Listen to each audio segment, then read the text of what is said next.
Boyfriend drops everything to be his married friend's white knight, while she openly flirts with him and undermines our relationship. I've read plenty of wild and wonderful stories about relationships, but now, here I am, tangled up in my own situation, unsure what to do. Let me give you the history first. My boyfriend and I started dating about 13 months ago. We actually met online through mutual friends, gaming together about 2 years back. For a while, our relationship was long distance, but then my job offered me a great promotion in a big city close to where he lived. I jumped at the chance and moved. When we first met up in person, it was as friends, just to get to know each other and see what would happen. But as time passed, the friendship blossomed naturally into something more. Things between us have been going really well since the start. There's this healthy undercurrent to everything. We share a lot of hobbies and passions, and even though there are things we do separately, he loves sailing, and I get seasick just by the marina, we have this strong core of shared values, and want pretty much the same things out of life. We're both at that point where, if everything lines up, spending forever together seems entirely possible, but we're not rushing things. We still live in our own apartments, our jobs being in cities too far apart for daily commuting, so we get together on weekends, sometimes longer if there's a holiday. To everyone else, we look like the typical happy couple, some ups, some downs, but mostly great together 99% of the time.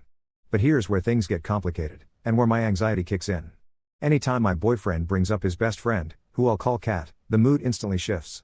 The conversation always gets tense, and I hate how that colors everything. I know what you might be thinking, that I must be that jealous girlfriend, the one nobody wants to date, the one who tries to cut off her boyfriend from other women.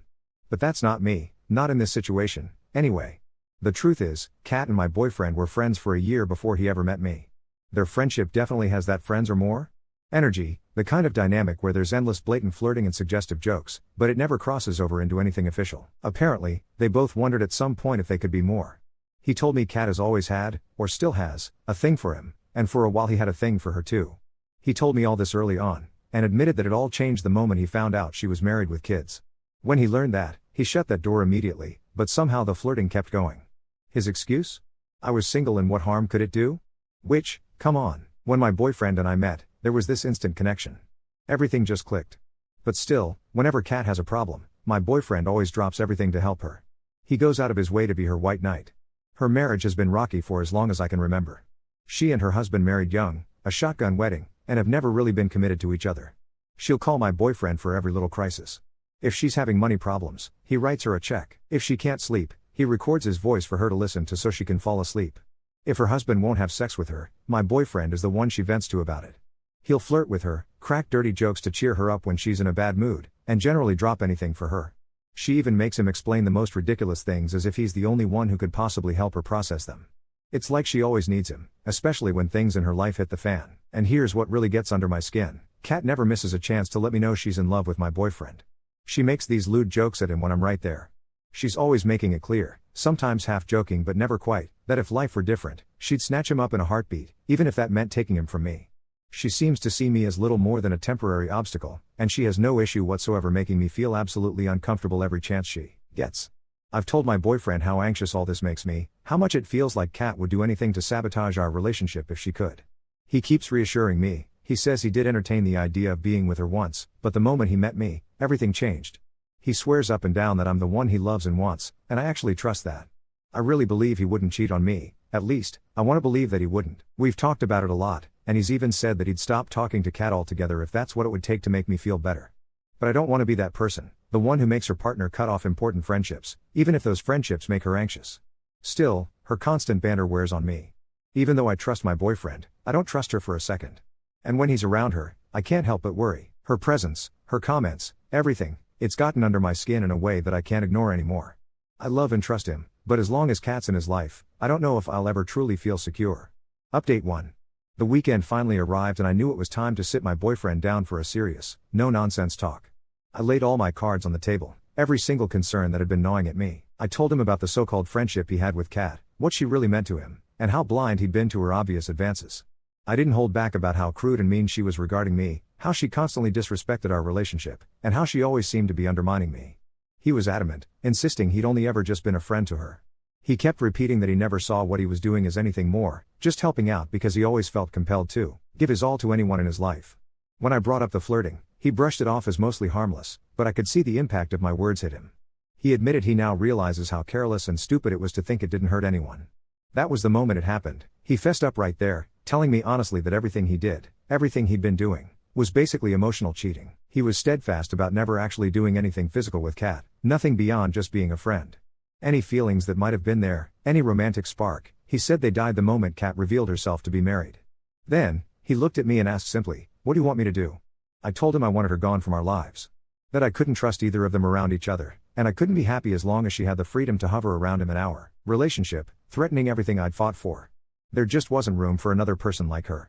I know some might see me as jealous or insecure, but honestly, standing my ground was the only way to protect what matters to me. He actually took it in. He was responsive, promising to cut her out. I could tell it was hard for him. He felt like he was abandoning a friend, but I had to remind him that Kat was never just a friend, not really, and she never would be as long as he let her stay in our lives. He gave me his word he'd end it, completely, no more contact. That night, our conversation went much deeper and spilled into other cracks in our relationship. Turns out there was a lot buried inside, old trust issues from his childhood, his parents' divorce, always feeling on the outside, never really having friends or successful relationships. I had my own issues, too, and it felt like we put everything on the table for the first time. We're still together, we're still working on things, and, even though it's hard to say what the future holds, or if he'll live up to the promise he made to me, I feel happier and more relieved than I have in a long time. Finally, I got to say what I needed, and be truly heard. Now, I just hope we're stronger, not only for having endured this, but for finally being honest with each other. And as for what he does next, it's up to him now. So far, I feel like I can breathe again, and that has to count for something. Update 2. He didn't drag his feet. The next morning, he put his phone on the table between us, hit call, and told Kat, calmly, without the hedging he always used with her, that he wasn't going to be in her life anymore. He said my name and our relationship out loud. He said no more, not for a while or until things settled down. She laughed first, like it was a bit, then she went quiet and mean and called me controlling. He didn't take the bait, he just repeated himself, said goodbye, and blocked her everywhere while I watched. It was the cleanest cut I've ever seen him make in his life. For about a day I felt the air in my lungs for the first time in months. Then a number neither of us recognized rang his phone twice, then 3 times, then again. He silenced it.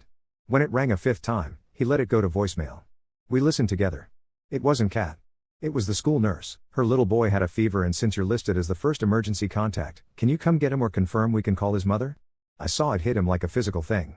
He had to repeat, "I am not the child's guardian," twice before she understood and promised to go down the list. Not even an hour later, another unknown number came through. This time it was her husband. His voice was so tired. He asked to meet. We picked a coffee shop halfway. He was already there when we arrived, hands around a cup he wasn't drinking, phone face down on the table. He didn't yell. He didn't posture. He said he'd found the recordings on their iPad and the transfers in their bank account, and that he had known something was wrong for a long time but hadn't known it was this. He kept calling what happened between them an affair, then correcting himself and calling it whatever that was. I watched my boyfriend sit in it and not argue. The husband said he wasn't there to start a fight. He was leaving, papers were being drawn up, and he wanted one thing from us: no more triangulation. No more secret midnight therapy sessions by proxy. He asked my boyfriend to call the school with him so they could remove his name. Then he slid a piece of paper across the table with the pediatrician's office and the daycare and the aftercare program. All the places my boyfriend was apparently listed like a stand-in spouse. That was the part that broke something in me on his behalf. He really hadn't known. He looked so ashamed and small about it, like realizing someone had been writing his name on forms for a role he never should have auditioned for.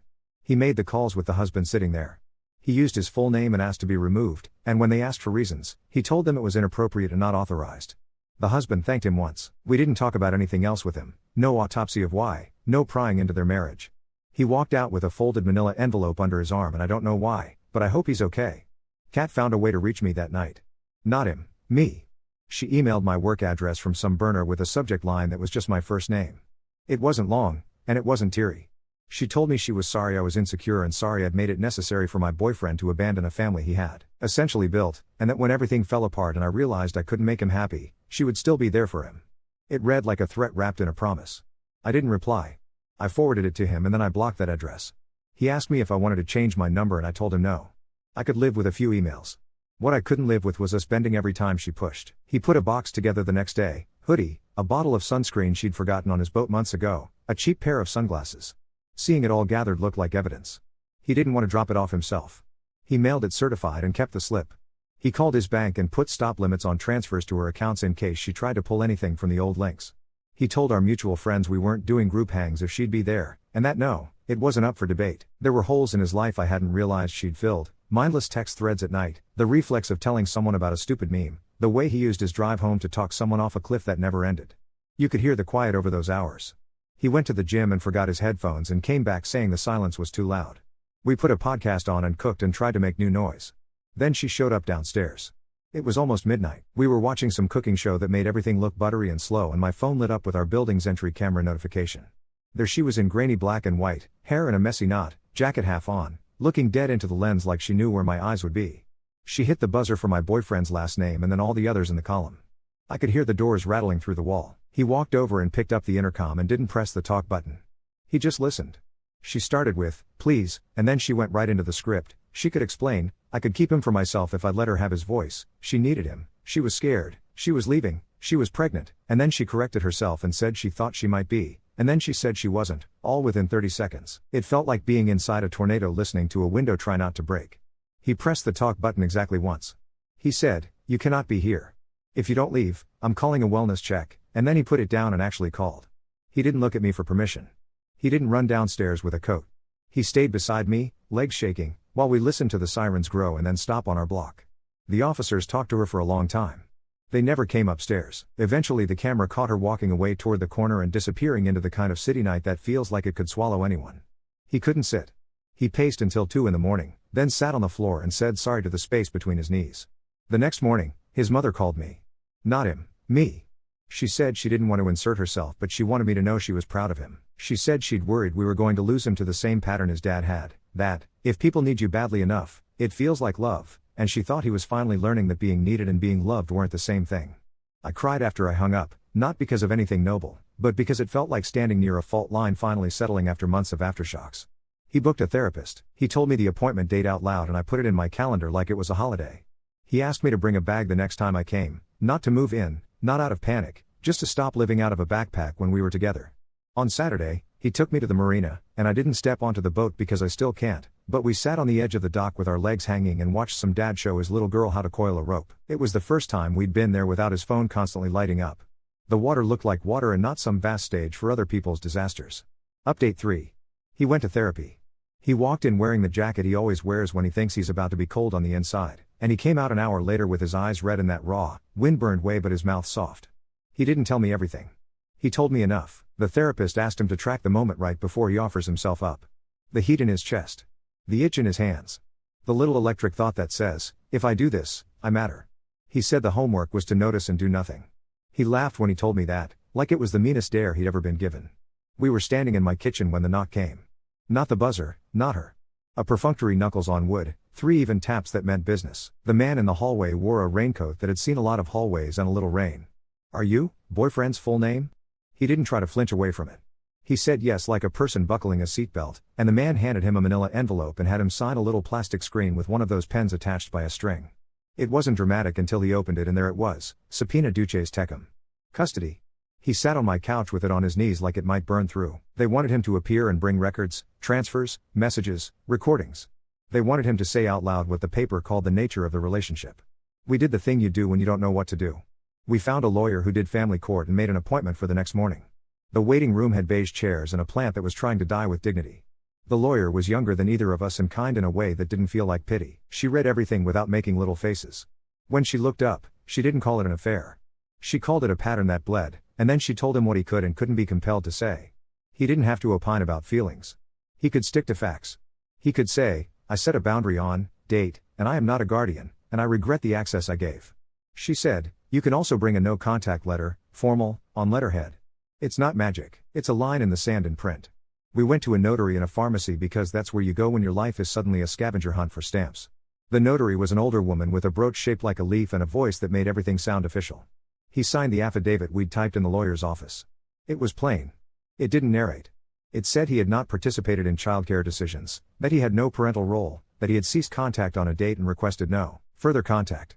The notary pressed the stamp down like a blessing that smelled faintly of rubber. The deposition was in a conference room with carpet so thin it felt like walking on paper. Kat wasn't there.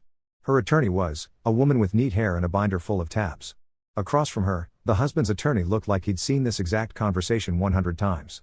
There was a court reporter who asked us to speak one at a time and enunciated every name like it was fragile. They had the transfers and the late-night call logs and screenshots I recognized and ones I didn't. Did there exist an emotional relationship? Her attorney asked in that sanded way lawyers have where nothing has spikes. There existed a boundary I should have set and didn't, he said. When she tried to get him to talk about me, the husband's attorney objected so fast I almost wanted to thank him. The court reporter typed while my boyfriend told the truth in these small, hard sentences that didn't try to dress themselves up. No, he was not the father. No, he had never provided childcare. Yes, he had given money he should not have given. Yes, he had cut contact. Yes, he understood it had caused harm. After, we walked out into afternoon that didn't look like the same day and ate bad sandwiches at a place with high stools. He told me he'd wanted, for a second in that room, to apologize to her in front of everyone. That his body had leaned toward the old reflex like a horse turning toward water. I didn't, he said. He was almost more proud of that than anything else. I thought that would be the worst of the week, and then Kat came to my job. She didn't come in dramatic. She didn't make a scene. She came to the front desk with a tote bag and asked for me by my first and last name like she had scheduled a meeting. The receptionist called my extension and I stood there for a second with the receiver pressed to my ear listening to my own breath. I told security to walk with me. I told myself I wasn't going to give her a place to pour anything. She looked smaller in the kind of daylight that isn't trying to be flattering. That messy knot hair was back, and sleep had been losing its fight with her face for a while. She started with "I'm not here to fight," but it came out like a person who had rehearsed fighting and couldn't find the new lines. She said she needed to explain. She said she knew I was winning, as if love were a scoreboard. She said the subpoena had forced everything to be ugly and that she didn't want her children to lose another adult. That phrasing bent me in half in my head. Another. I did not get clever. I did not arm wrestle. I said, very quietly and very clearly, that she could not come to my work, that there was nothing she could say to me that would change anything, that our lawyers would be our conduits if anything needed to be said. I told her that if she emailed me again, I would treat it as harassment. I told her to leave. She smiled with just her teeth and said, "He's in this whether you like it or not," and I felt security step closer. She left without slamming anything. She left like a person who had planned to make me shake and now had nowhere to put her hands. The husband texted my boyfriend that night a picture he said he was showing the court. It was a crayon drawing from daycare, a square little house with windows and a sun like a fried egg in the corner. There were stick people with names spelled phonetically under them. Mom. Dad. The boy. And then a tall stick with my boyfriend's name, jammed into the left side like someone had realized halfway through that they had to include him because that's how stories had been explained. "I'm not showing you to make you feel bad," the husband wrote. "I'm showing you because this is what triangulation does. I'm trying to untangle it without hurting him." We didn't answer right away. We sat with it like you sit with a picture of yourself you don't recognize. He hadn't asked to be drawn. He had been standing still long enough to be traced. We went back to the marina on Sunday and this time I stepped onto the boat. Not out to sea, not even out of the slip. Just one foot and then the other, holding the rail while it shifted lightly under me. He watched me do it like people watch a baby take a step and don't cheer because it might scare them. We sat there with our shoulders touching and he told me the therapist said grief was going to come anyway. Grief for the fantasy, grief for the role, grief for the part of him that had built an identity out of being the person called first. "I'm going to miss what was bad for me," he said, and I loved him in that sentence more than anything. The lawyer sent the no contact letter on letterhead. It used words like cease and refrain and formal notice. It also asked, politely in that way lawyers can make a knife sound like cutlery, that she not list him on any forms going forward and that any entity who had him on file as a contact remove him immediately. The letter was copied to her husband's attorney and to the school. It didn't feel like magic. It felt like a fence post hammered in. 2 days later, he changed his number. Not as a dare to the universe. Not out of panic. He went to the store and did it the boring way and then he typed it into my phone and smiled when it came up with a silly picture I took of him holding a lemon like it was a trophy. He sent exactly 4 texts after he had it. One to his mother, one to me, one to his therapist confirming the next time, and one to our landlord to ask about adding a note to our file regarding trespass. He didn't send one to any mutual friends to gossip, and he didn't send one to her. He sat in the new quiet and said out loud, "This is awful," and then, "This is better." We went to the courthouse the day of the hearing because both lawyers said he might be called, and we sat on a wooden bench that has probably held every kind of person and watched strangers tell truths into microphones. Her husband walked by and nodded. The bailiff called cases that had nothing to do with us. When it was their turn, we didn't go in. We weren't asked to. We sat outside and read the names on the docket and held hands like we were bracing and also like we were keeping each other from drifting. When they came out, her husband didn't look at us. He walked past with a manila folder and his jaw set. Kat came out with her attorney and for a second our eyes met. She didn't stop. She didn't speak. She looked through us like we were a door she wasn't going to open today. We went home and made pasta and oversalted it and ate it anyway. He told me about a thing the therapist had said that stuck, that the opposite of rescuing isn't abandoning, it's allowing. Allowing other adults to be responsible for what is theirs. Allowing yourself to not be the solution. Allowing quiet. He said it was the hardest verb he'd ever tried to conjugate. We stood at the sink, 2 people who had not been asked to testify for once, and did the dishes with the window open. Outside, someone was learning to parallel park and failing and laughing about it, and it sounded like a normal life in a way that felt miraculous. Update 4. The quiet held for a week and then broke in the way fluorescent lights do, still bright, but with a hum you can't ignore. He'd been good about the homework. He started narrating the itch when it came on, like calling out a wave before it hit. Hands buzzing, he'd say, half laughing, and then we'd sit there and let the urge move through without him throwing himself at it. We were making coffee on a Sunday when the mail slot shivered and threw a thick white envelope at the kitchen rug. I don't know why legal paper always feels colder than regular paper, but it does. Temporary restraining order, her name at the top like a headline. She was asking a judge to keep him away from her and the children, said he was harassing, said he was interfering, said words I recognized from the inside out, except in her mouth they were turned backwards like letters stuck to glass. Hearing date, soon. The kind of soon that makes your stomach turn into a fist. We took it to the lawyer with the calm voice. She didn't flinch. People try to seize the narrative when they feel it slipping, she said, already opening a document and asking for timestamps like a surgeon asking for instruments she knows by weight. We gathered the things that make you feel like you're building a case against a ghost, the building camera footage still frame where she's looking dead into the lens, the email to my work with its threat wrapped as apology, the certified slip for the box he mailed, the police CAD number from the wellness check, the no contact letter on letterhead that felt like a fence post the first time and now looked like a piece of spine. We typed declarations that didn't editorialize. Just date, time, what happened. I watched him stop himself twice from adding I'm sorry to sentences that didn't need it. The courtroom for the TRO calendar was a narrow shoebox of a room where the clock sounded like it was ticking on purpose. There were 2 rows of benches and a judge with tired eyes that tracked the way people lie to themselves before they try it on anyone else. Her attorney wasn't with her this time. She stood there with a stack of papers and the performance she's always kept polished, and for once there was no audience that wanted it. Our lawyer did the same thing she did with us, no theatrics, just facts, like laying out a clean set of tools on a towel. The judge asked questions that were short and landed like pebbles dropping into water. Who came to whose workplace? Who changed their number? Who sent the no contact letter? Who called for the wellness check? He didn't let himself fill the silences. He said I did and she did in a way that made it sound like the simplest math. At one point, Kat tried to slide her voice into the place where pity lives.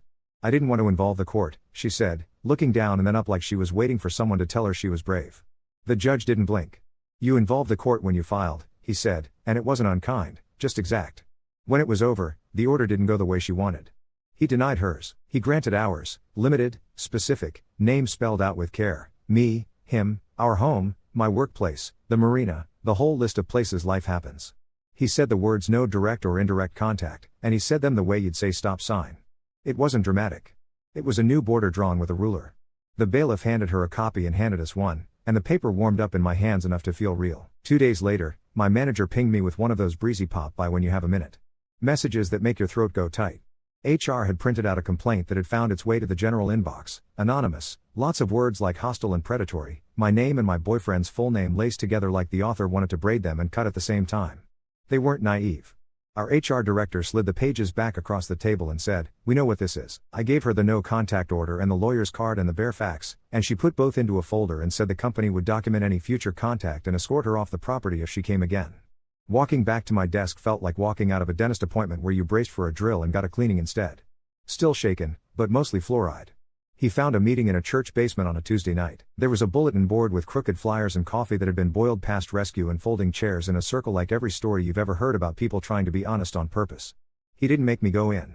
I need to sit in a room where I'm not the most responsible person, he said, and then he went downstairs and I sat in the car with the windows cracked and listened to rain trying to decide what kind it wanted to be. When he came out, he had the look of someone who'd been in a room where everything cost the same amount of courage. He said, they clap when you tell the truth, and he laughed at himself for thinking it was corny and then liking it anyway. He told me he called himself by his first name and said, I confuse intensity with intimacy, and the way he said it sounded like a key figuring out it fits a lock. Her husband texted one night with a screenshot of a line from their temporary orders. It wasn't gossipy or cruel. It was one sentence circled in blue, no third-party involvement in parental functions, no listing non-parents as emergency contacts. He said, I thought you would want to see it. He didn't add anything like thanks or finally, and I respected him for that. It read like a rule the whole world should have had printed somewhere obvious already.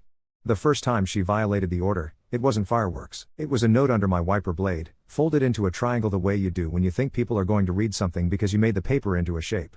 Security cameras caught a blur that could be anyone in a jacket, but the note had her handwriting with the loops like laces. You can't erase what's true, it said, which meant nothing and everything if you let your brain chew on it.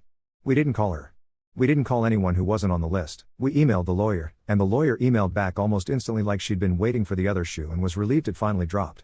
She filed a violation notice and asked for a hearing, and I learned there's a bureaucratic word for all of this that sounds wrong in your mouth: enforcement. The marina added our order to their file and gave the dockhands a heads up. The kid at the office, maybe 19 and sunburned where his hat didn't cover, said he'd keep an eye out. We get breakups down here, he said with the kind of wisdom born of watching people try to take a big feeling out on a small boat. We went out anyway. The water had that obedient chop it gets when the wind is trying to remember which direction it promised. I wore the ginger chews like a talisman and the patch behind my ear I forgot about until I brushed my hair later and felt it like a secret. He didn't take us far.